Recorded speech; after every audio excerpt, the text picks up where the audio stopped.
At 10:35 on the night of August 28, 2008, a huge explosion rocked the Bayer Crop Science Plant in Institute, West Virginia. The blast startled residents for miles around, including those in nearby Charleston, the state's largest city. Flames lit up the night sky as fire erupted from the plant. My wife said, "There aren't fireworks tonight, are there?" You could hear this long rumble, and then the window shook. I heard an explosion, didn't know what it meant, and within seconds, my staff was calling me, saying, "We don't know what's going on, but get out here." And we really didn't know much more for a long time. Witnesses described a chaotic scene.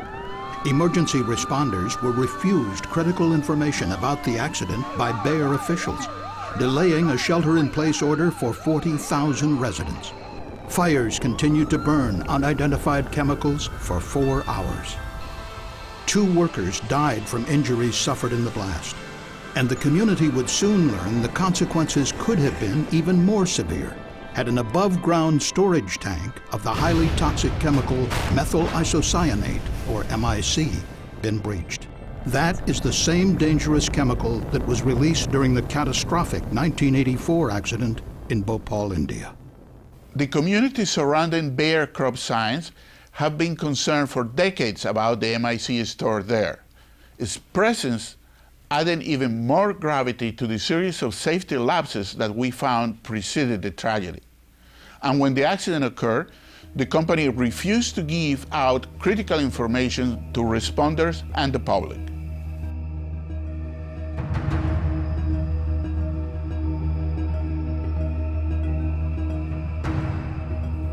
The Bayer Crop Science Plant is a large chemical complex of more than 400 acres on the Kanawha River near Charleston.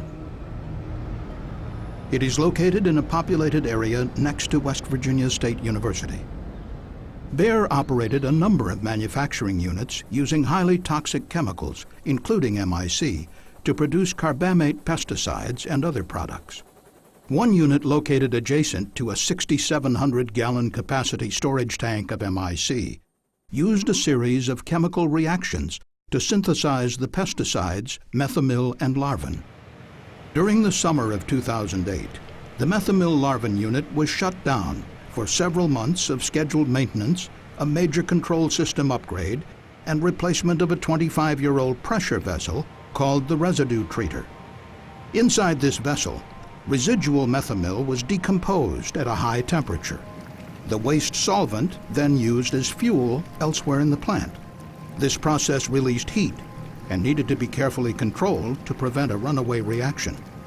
Bayer was eager to bring the unit back online to meet increased demand for larvin, with workers putting in extended hours to get the job done. A decision was made to restart the unit, but this was premature. Workers faced numerous equipment problems. The new computer control system had not been fully calibrated and was not ready for use. This made the startup particularly risky. 5 days into the startup of the unit, the residue treater was brought online. For safety reasons, the vessel needed to be pre-filled with clean solvent and heated to prevent a dangerous accumulation of reactive methomyl during startup. A safety interlock would prevent methomyl residue from being fed to the vessel if the temperature was too low.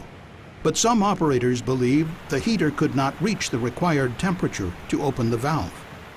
Contrary to operating procedure, and with managers' knowledge, operators used a password to bypass the safety interlock.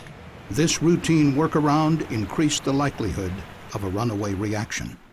Other equipment problems diverted the operator's attention, and on the day of the accident, they mistakenly did not pre-fill the vessel with solvent.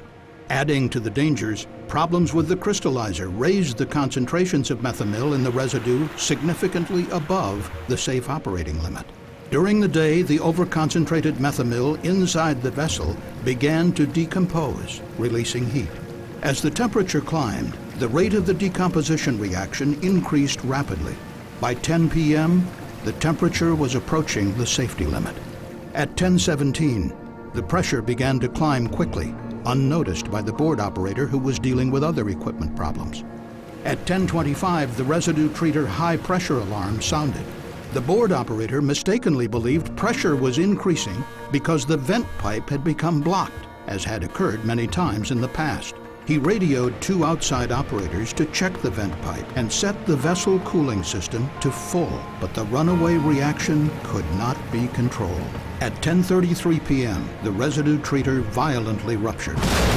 The vessel careened into the production unit, ripping out piping, electrical conduit, and a large structural column. More than 2,200 gallons of flammable and toxic material sprayed in all directions. A massive fire erupted. Other debris struck a protective steel mesh surrounding the storage tank, which contained 13,700 pounds of methyl isocyanate. The 2 workers who had been checking the vessel's vent pipe were fatally injured. The Bear in-house fire brigade responded immediately. They doused the MIC tank shield structure with water to protect it from the heat, but the fires burned for more than 4 hours. Concerned and fearful citizens flooded 911 with calls, but 911 operators were unable to find out from Bear what had happened in the immediate aftermath of the blast. Managers instructed the gate guard not to release any information. I've got the County Emergency Services Director trying to find something out. Do you know what area of the plant or anything? Well, I can't give out any information. Like I say, we will contact you with the proper information. Carolyn Charnock is the Executive Director of the Kanawha County Metro 911 operation. Typically, we get information early on as to what's the nature of the emergency. We didn't even have whether this was a person hurt, an explosion. All we had for too long was just we have an emergency at the plant and to alert the public. Joe Crawford is the police chief in nearby St. Albans, directly across the river from the Bear facility. We were just hampered and kind of held back because we wasn't getting probably critical information or valuable information we needed from within inside the plant. After an hour of unsuccessful attempts to communicate directly with the Bear incident commander and find out what chemicals were being released, authorities eventually instructed some 40,000 residents in a 10-mile radius to shelter in place as a precaution. Kent Carper is the president of the Kanawha County Commission. Had we known then what we know now, we would have at the very least ordered a preliminary effort to begin evacuation. We would have at the very least ordered a shelter in place with specific information. And actually the list goes on and on, what I think we would have done differently had we been given better information. Bear reported that no toxic chemicals were released because they were consumed in the intense fires. But the CSB later determined that the only air monitors near the methamill unit to detect toxic chemicals were not operational at the time of the accident. The morning after the explosion, 8 individuals, including 6 firefighters, reported symptoms of possible toxic chemical exposure. Proper communications between companies and emergency responders during an accident is critical. This is especially true at a facility like the Bear plant, which stores large amounts of highly toxic chemicals.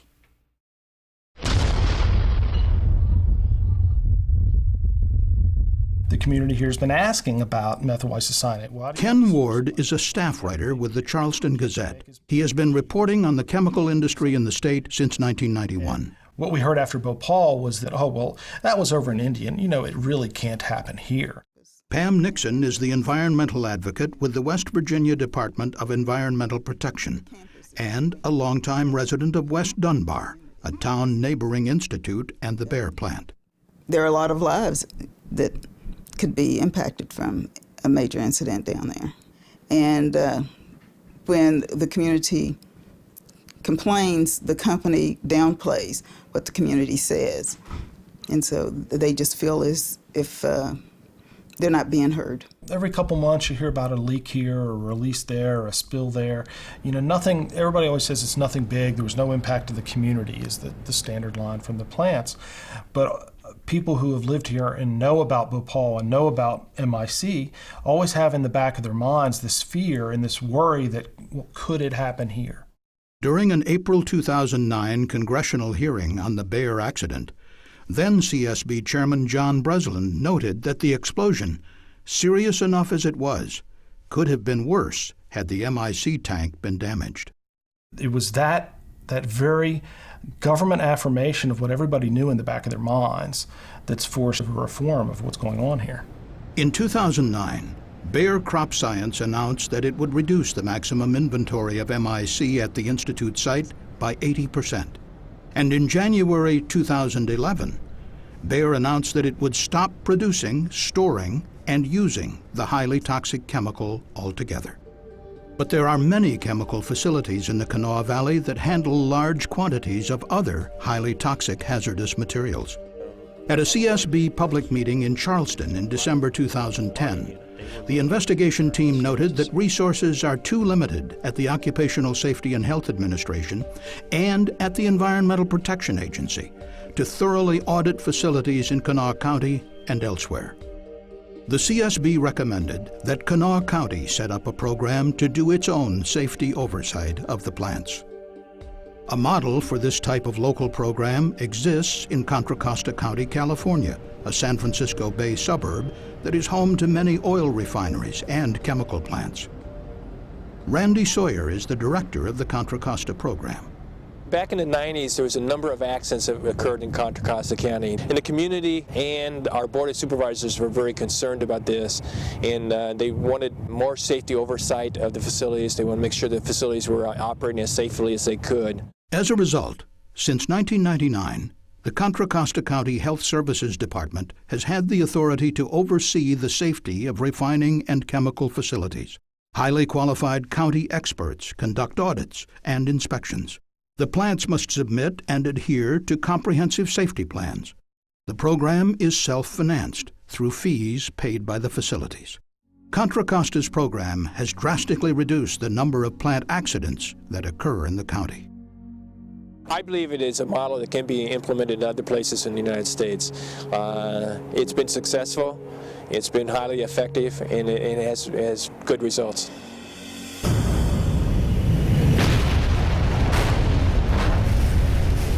Effective process safety management inspections and audits are designed to expose potentially dangerous flaws in company operations and procedures, and to assure all equipment is safe to operate. Our investigation found this was not done before the startup. There were deadly consequences as a result.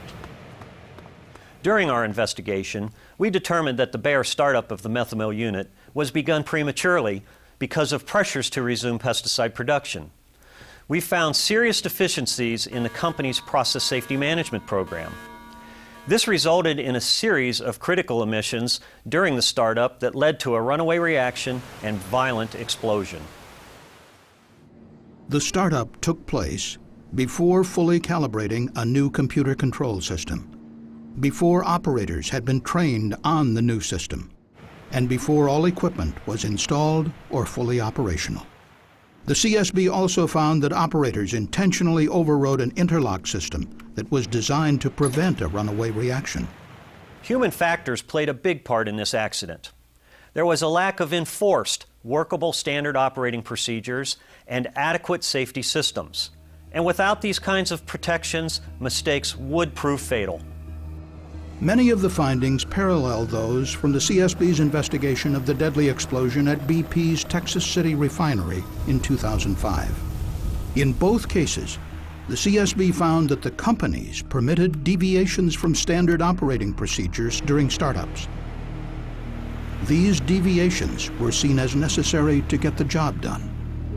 Both OSHA and the CSB have voiced concerns about how effectively companies have implemented process safety management requirements.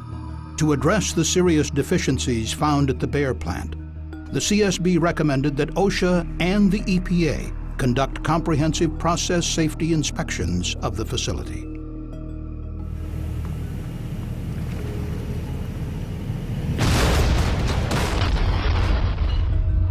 Good communications between chemical plants, responders, and community leaders can help assure the safety of workers and residents during an emergency.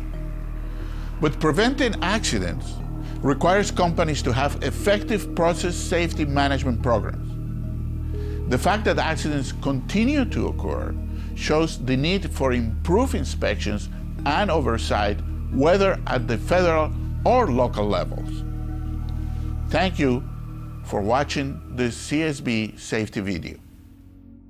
For more information on the CSB's investigation into the accident at Bayer Crop Science, please visit csb.gov.